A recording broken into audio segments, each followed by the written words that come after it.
श्रीमद् श्रीमद् भागवतम स्कंद तृतीय अध्याय 18 भगवान वरा तथा असुर हिरण्याक्ष के मध्य युद्ध। श्लोक संख्या 6 शब्दार्थ अनुवाद तात्पर्य इस डिवाइन ग्रेस एसी भक्ति वेदांत स्वामी प्रभुपाद द्वारा। श्रील प्रभुपाद की जय।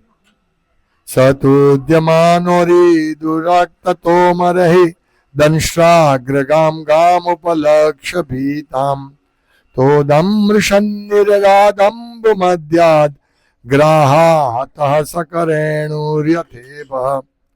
शब्दार्थ सह वह तुद्यमानः सताया जाकर अरे शत्रु का दुरुक्ता दुर्वचनों से तोमरहि आयुधों से दंश अग्रह अपनी दाढ़ों के अग्रभाग पर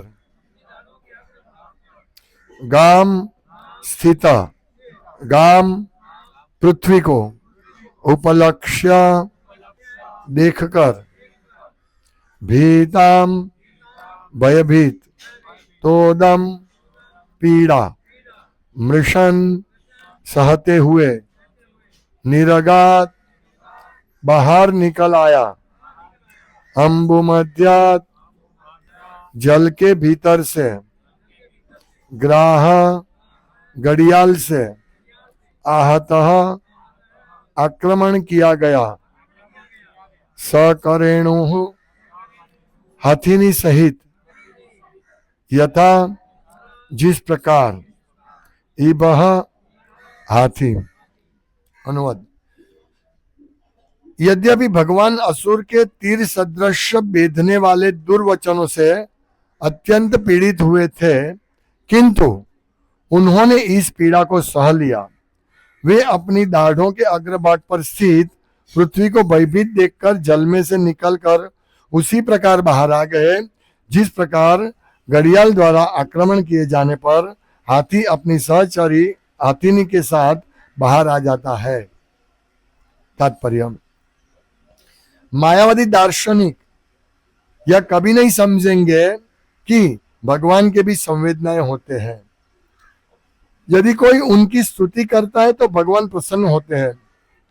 इसी प्रकार यदि कोई उनके अस्तित्व को नकारता है या उन्हें गाली देता है तो वे अप्रसन्न होते हैं। मायावादी दार्शनिक पूर्ण पुरुषोत्तम भगवान की निंदा करते हैं, अतः वे असुर तुल्य ही है।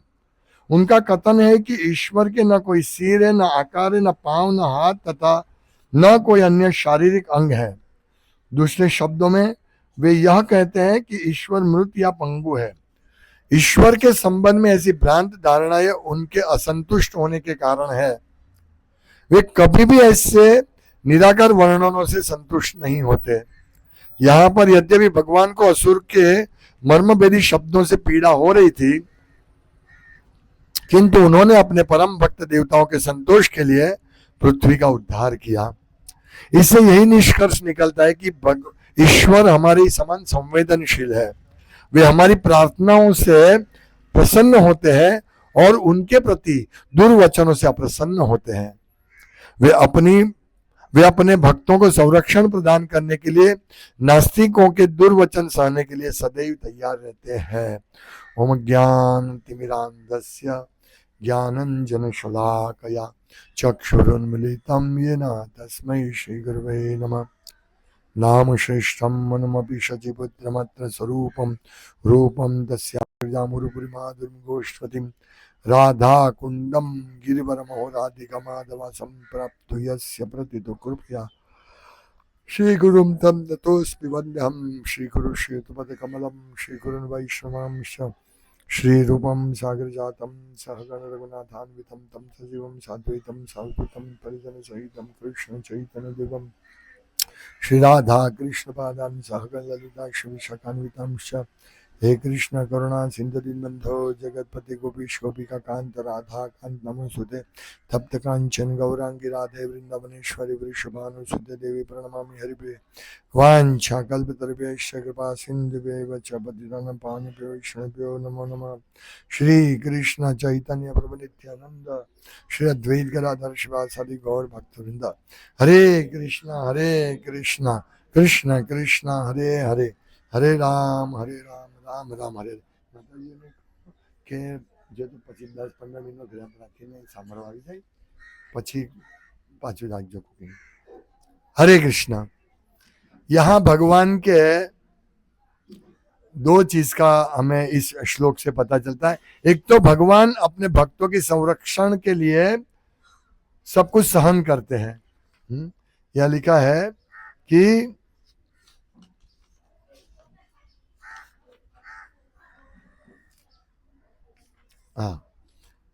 वे अपने भक्तों को संरक्षण प्रदान करने के लिए नास्तिकों के दुर्वचन सहने के लिए सदैव तैयार रहते हैं। हमने देखा कि हिरण्याक्ष भगवान को बहुत कटु वचन से भगवान का ये कर रहे हैं, पड़कार रहे हैं, ललकार रहे उनको, भगवान को, हाँ, कि युद्ध मेरे साथ युद्ध करो, तुम अज्ञ मूर्ख हो, असुराधम हो, अरे सुराधम हो, सुरों में अधम हो, ये सब हमने देखा। तो इससे भगवान असंतुष्ट हुए। तो क्या इसका मतलब क्या है? यानी भगवान लागणीशील है। अभी समझिए कोई हमारे बारे में बोले कि प्रभु जी ने ऐसा किया था, जब हमको मालूम पड़ता है कि हमारी कोई निंदा करता है तो हमको हृदय में लगता है, हाँ, क्यों निंदा करते हैं हमारी। और जब हमारी प्रशंसा करो बहुत अच्छे आप हो तो हमें अच्छा लगता है। भगवान भी परम चेतनामय है, हाँ? हमारे में चेतना, इसीलिए हम लोगों को भी सुख दुख की अनुभूति होती है, ऐसे ही भगवान को सुख दुख की अनुभूति होती है। भगवान को भी दुख होता है, भगवान ये प्रसन्न होते हैं, हाँ? यहाँ स्पष्ट लिखा है कि दुरुक्ता तोमर ही, उनके शब्द रूपी आयुध से भगवान बहुत दुखी हुए, दुर्वचनों से तुद्यमान, वो अच्छा नहीं लगा भगवान को, सताया गया भगवान को। वो असुर जानबूझकर, कभी कभी ऐसे होते हैं, कोई भक्त या कोई व्यक्ति ऐसा होता है जानबूझकर चिढ़ाता है, जानबूझकर, उसको मालूम है, फिर भी वो कटु वचन बोलने में एक्सपर्ट होते हैं। ऐसे हमारे भक्त भी होते हैं जो बिना कारण, हाँ, उसका कड़वा वाणी उससे मुंह से निकलेगी, तो इससे सामने वाले अप्रसन्न होते हैं। यह असुर का स्वभाव है। कभी वो किसी से प्रशंसा नहीं कर सकते हैं। यहाँ वरुण देव के पास गए तो वरुण देव को उन्होंने कटु वचन से, मतलब कटाक्ष के बोला कि आप तो बहुत महान हो, देवताओं के साथ युद्ध किया, अरे असुरों के साथ युद्ध करके आपने तो सबको जीत लिया था, पृथ्वी को जीत लिया था। कटाक्ष में बोल रहे थे, मतलब उनका कहने का बात क्या है कि अभी मेरे साथ लड़ो, तब मैं तुमको दिखा दूं कि तुम कौन और मैं कौन हूं। ये असुर का स्वभाव है। तो हमें क्या, कैसा स्वभाव रखना चाहिए? देवता का स्वभाव होना चाहिए, असुर का स्वभाव? हमेशा कटु वचन बोलते रहो, नहीं। अच्छा, देवता क्या होता है? भगवान का भी यही स्वभाव है कि थोड़ा सा अच्छा किसी में देखा तो भगवान ने बहुत उसको अच्छी तरह स्वीकार लिया, हाँ? जैसे स्वल्पमप्यस्य धर्मस्य त्रायते महतो भयात्। भगवान देखते हैं उन्होंने छोटा सा काम किया, लेकिन भगवान उसको बहुत महान भय में से बचा दिए। कागड़ा आ गया, भगवान महान भय से बचाते हैं, हाँ? वो कथा सुनने नहीं आया, कुछ अंदर मरा वो अंदर पड़ा होगा, इसलिए वो आ रहे हैं। प्रभुपाद कहते ना, अगर आप कुत्ते को एक रूम में भर के उनको भगवद गीता सुनाओ तो भसेंगे, डिस्टर्ब करेंगे। ऐसे पक्षी, उनको बुद्धि नहीं, चेतना नहीं है। इसीलिए जो तमोगुण में मरता है, अधो गच्छन्ति तामसा, जिसका मृत्यु तमोगुण में होता है, वो इस प्रकार का उसको जन्म मिलता है, अधो गच्छन्ति। ये कागड़ा का जन्म होता है, कुत्ते का पशु योनि मिलती है, या नीचे नरक लोक में सब जाते हैं। इसीलिए हमें ये ध्यान रखना चाहिए 3 गुणों कैसे डेवलप होने चाहिए। ये 3 गुण समझने से, रजोगुण, तमोगुण, सत्वगुण, भगवान कहते हैं जन्म मृत्यु से मुक्त हो सकते हैं, ये 3 गुण समझने से। सोचिए है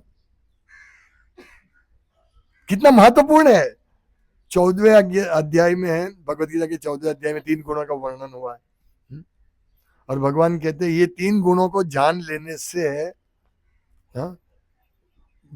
जीव जन्म मृत्यु से छूट जाता है। कितना सरल बात है, मतलब सिर्फ जान लेने से छूट जाएंगे। तो ये जानना जरूरी है। जब हम गुस्सा करते हैं तो हमारे में रजोगुण ज्यादा है। हम इच्छा करते हैं ये चाहिए मुझे, वो चाहिए, समझना चाहिए रजोगुण ज्यादा है। जब हम सत्वगुण में होते हैं, ज्ञान, तो हम इतने उथल पाथल नहीं करते हैं। और तमोगुण में पूरा अंधकार में।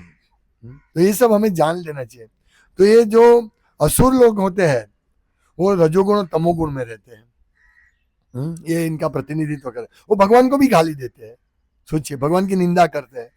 वो जानते नहीं भगवान हमको सब कुछ देते हैं, फिर भी निंदा करते हैं। आप समझिए, आपसे आप मुझे 1000 रुपया देते हैं, फिर जब लेने के लिए आप आएंगे और मैं आपको गाली दूंगा, वो नहीं चलेगा। ये आसुरी वृत्ति है। आपने दिया, मैं कृतज्ञ हूं कि आपने मुझे पैसा दिया, मैं बहुत कृतज्ञ हूं।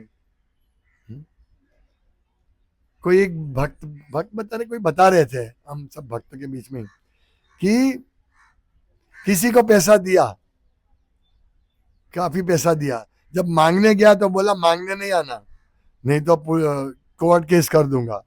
कोई भक्त मुझे बता रहे थे, हैं मांगने आओगे तो कोर्ट केस कर दूंगा। आप बोलो, ये आसुरी कृत्य, तमोगुण है। तो भक्तों को समझना चाहिए कि हमें सदैव सत्वगुण को डेवलप करना चाहिए। और सत्वगुण डेवलप करने के लिए भगवान की भक्ति करनी चाहिए। यस्यास्ति भक्ति भगवती किंचना। भक्ति, भगवान का भक्त बनने से हमारे में ये सब दुर्गुण होते धीरे धीरे निकल जाते हैं।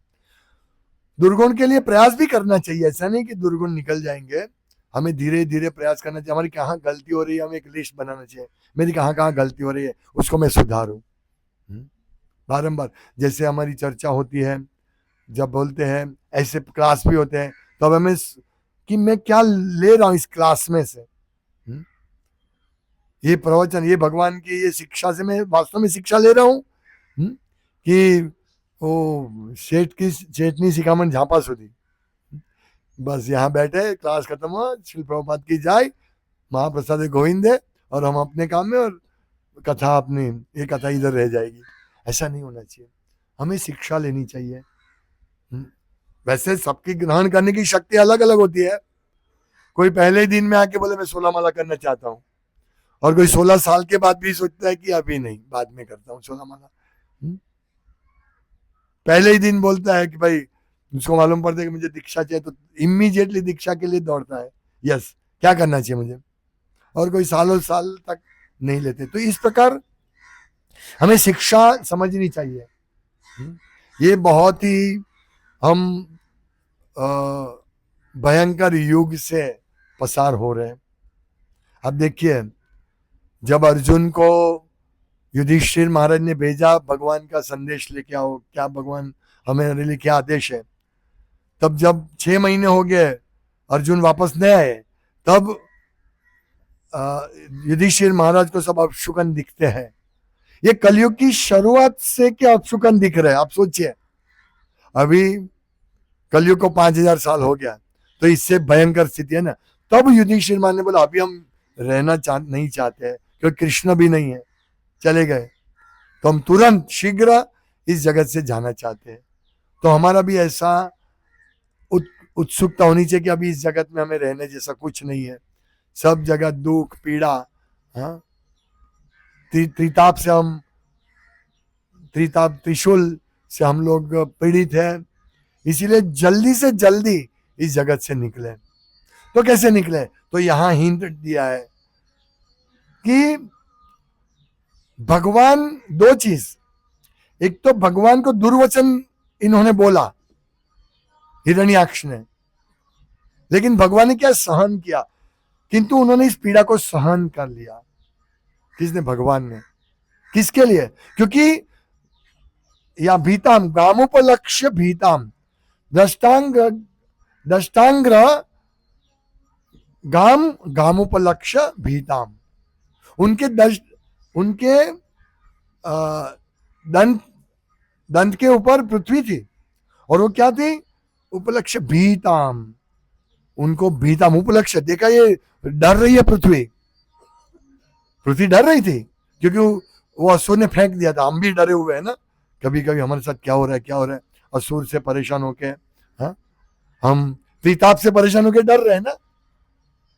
ऐसे ही असुर से ये पृथ्वी डरी हुई थी, तो भगवान क्या उपलक्ष्य भीताम, पृथ्वी को गाम उपलक्ष्य भीताम, पृथ्वी को डरी हुई देखकर भगवान ने क्या किया? अब पीड़ा सहन की। देखिए ये भगवान का गुण है। किसके लिए? पृथ्वी का। ठीक है, पहले उनको सेटल कर देता हूं, पृथ्वी को रख देता हूं, वो बोलने दो उसको। कभी कभी ऐसा होता है ना, हमारे पास कुछ कीमती चीज होती है और कुछ हमको बोलते हैं, हम मारने के लिए रख देते हैं, मार देने है, मारने के लिए भागते हैं, क्यों बोला हमको ऐसा? पर भगवान ने ऐसा नहीं किया। भगवान ने सहन किया, पृथ्वी को रखा और फिर आए भगवान लड़ने के लिए। देखिए, यानी प्रभुपाद कहते हैं, यही बात प्रभुपाद कहते हैं कि वे अपने भक्तों को संरक्षण प्रदान करने के लिए, नास्तिकों के दुर्वचन सहने के लिए सदैव तैयार रहते हैं। ये इसीलिए हमें भगवान के ऊपर पूरा विश्वास रखना चाहिए। रक्षिष्यति विश्वासो गोप्तृत्वे वर्णन तथा, ये शरणागति के लक्षण है। समर्पण, शरणागति यानी समर्पण, हमें भगवान के समर्पित होना चाहिए, तभी हमारे जीवन का परम कल्याण होगा। ये समर्पण, ये कृष्ण कॉन्शियसनेस हमें समर्पण सिखाता है। कृष्ण भावनामृत संघ इस्कॉन में हमें समर्पण सीखना है।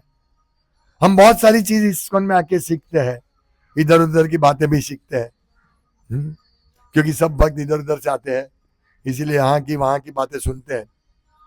लेकिन हमें क्या सुनना चाहिए? कृष्ण को कैसे समर्पित हो, ये महत्वपूर्ण चीज है। ऐसे श्लोकों से हमें ये सीखना है। हमें ऐसे श्लोकों से ये सीखना है कि हिरण्याक्ष की तरह भगवान को गाली दो, नहीं। इससे ये सीखना है कि देखो, पृथ्वी को भगवान ने बचाया, पृथ्वी के लिए भगवान ने अपने ऊपर गाली सहन की, और साइड में ये सीखना है। तो हमें सबसे पहले तो दुर्वचन से किसी भक्त को या किसी भी सामान्य जीव को पीड़ा नहीं पहुंचे, वो देखना है। हमारे आचरण से। एक बार हम लोग गुरु महाराज के साथ आ रहे थे ट्रेन में, आप भी थे, हम इधर से आ रहे थे उज्जैन से, आप भी शायद उस ट्रेन में थे। तो गुरु महाराज 3 टायर मतलब सेकंड, हमारे साथी सोए थे। सुबह हुई तो सब भक्त उठ गए और गुरु महाराज भी उठ गए थे। तो एक भक्त ने लाइट चालू की ट्रेन में, तो गुरु महाराज बंद करो, सामने सोया हुआ है, उनको तकलीफ नहीं होनी चाहिए। आप समझ रहे हैं? मतलब एक जीव के लिए भी ये उन्नत वैष्णव का लक्षण है। वैसे जो अरे भाई हम लोग उठ गया, हमें जो करना कर सकते हम ऐसे चालू कर देते हैं। लेकिन छोटी छोटी बातें होती है, ये छोटी छोटी शिक्षा है, हमें शुद्ध भक्ति की ओर आगे बढ़ा सकती है। ये गुण है। हाँ, नहीं, सामने वालों को पीड़ा नहीं होनी चाहिए। कभी ऐसा भी नहीं है, मतलब समझना चाहिए कि इस प्रकार से हम बुक देते, सामने वालों को पीड़ा होती है, वो पीड़ा नहीं, तो अभी बुक देना है उसके कल्याण के लिए। पर कोई चीज में उनसे पीड़ा होती है तो उनका कल्याण नहीं होता है। इसीलिए ये सब चीजें बहुत धीरे धीरे भक्तों के गुण में आ जाता है। भक्त आत्मवन मन्यते जगत, अपने जैसे लोगों को देखते हैं कि देखो ये सब पीड़ित, मुझे अगर मैं इसकी जगह होता, मैं सोया हुआ होता और किसी ने लाइट चालू कर दी होती तो हे बंद कर ऐसा बोलता ना। उससे पहले ही हम सोचते हैं हाँ देखो उसको पीड़ा होगी तो मैं लाइट बंद कर देता हूँ। समझ रहे ना? तो ये सब चीजें शिक्षा हमें ग्रहण करनी है। दूसरा महत्व चीज यहां प्रभुपाद लिखते हैं कि जब भगवान को कोई निंदा करते हैं तो भगवान दुखी होते हैं, इसी प्रकार जब भगवान की स्तुति करते हैं तो भगवान प्रसन्न होते हैं। कई भक्त हम स्तुति करते हैं भगवान की तो सोचते हैं क्या क्या कर रहे हैं, क्या भगवान सुनते हैं? यस, सुनते हैं, हमारे साथ आदान प्रदान करते हैं। वो आदान प्रदान अभी दोनों साइड का है, लेकिन समझ तो एक ही व्यक्ति रहा है, भगवान ही समझ रहा है कि मेरी स्तुति कर रहे हैं और मैं उसको जवाब दे रहा हूं। पर जैसे ये यथामाम प्रपद्यन्ते, जैसे जैसे हम शरण में जाते हैं तो भगवान हमको बताते कि यस मैं सुन रहा हूं तुम्हारी बात, तुम्हारी स्तुति में सुन रहा हूं और मैं तुम्हारी स्तुति से प्रसन्न हो रहा हूं। कभी कभी हम भगवान की आरती करते या ये करते हैं तो कभी भक्तों ने देखा होगा मन में कुछ विचार चलता है और भगवान का फूल गिरता है। ये काफी भक्तों ने अनुभव किया होगा। तो ये आदान प्रदान है भगवान का, आदान प्रदान है।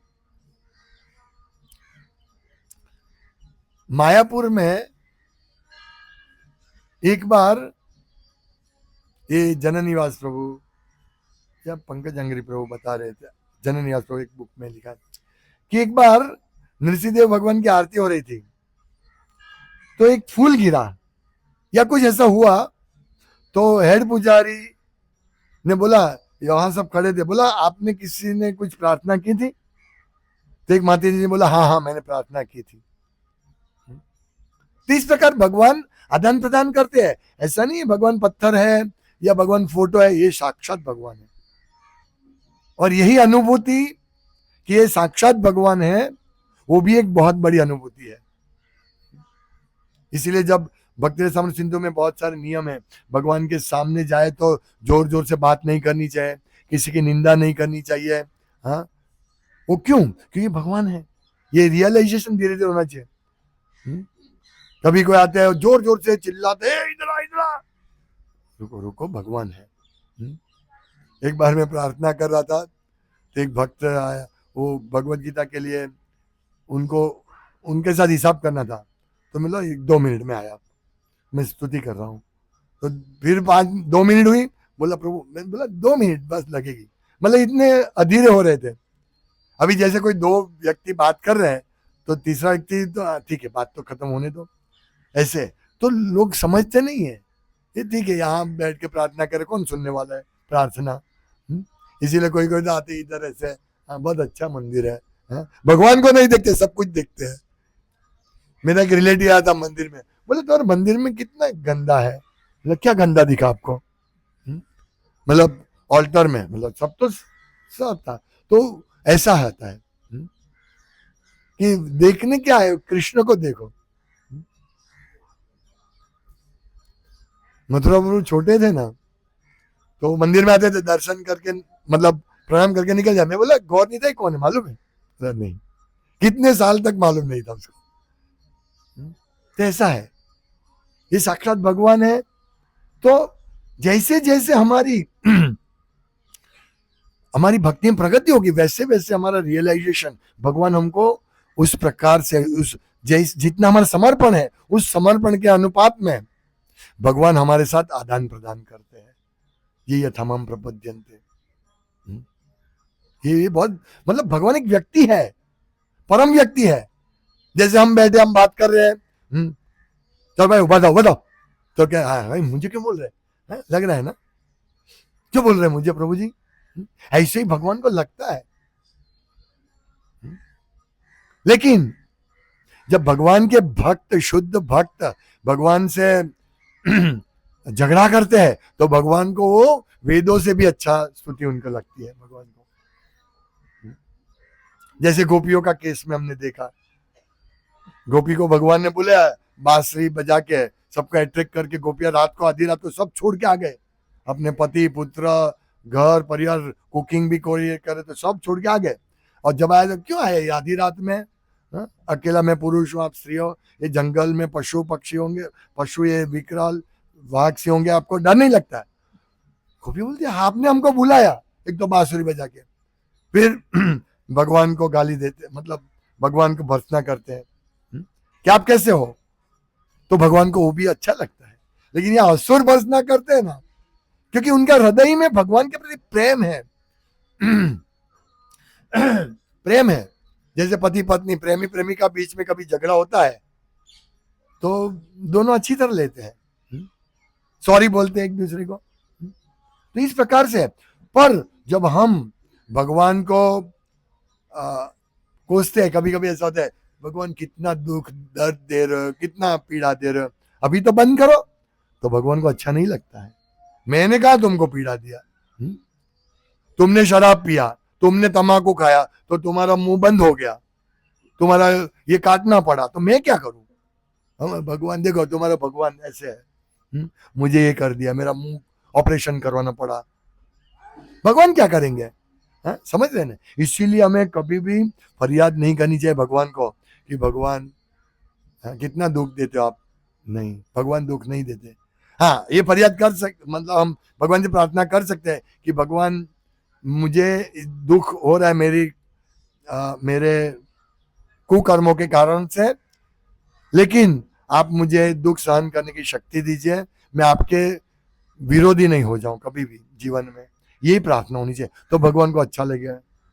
यस, तो इस प्रकार से मतलब भगवान को दोषित नहीं ठहराना है। यहां भगवान को दोषित बता रहे हिरण्याक्ष कि तुम वही हो, हाँ, ये हमेशा देवताओं का पक्ष लेते हो और हम सब असुरों को मारते रहते हो, कभी पशु बनते हो, अभी पशु बन के आए हो, हाँ, ये वरा के रूप में आए हो, तो भगवान को अच्छा नहीं लगा।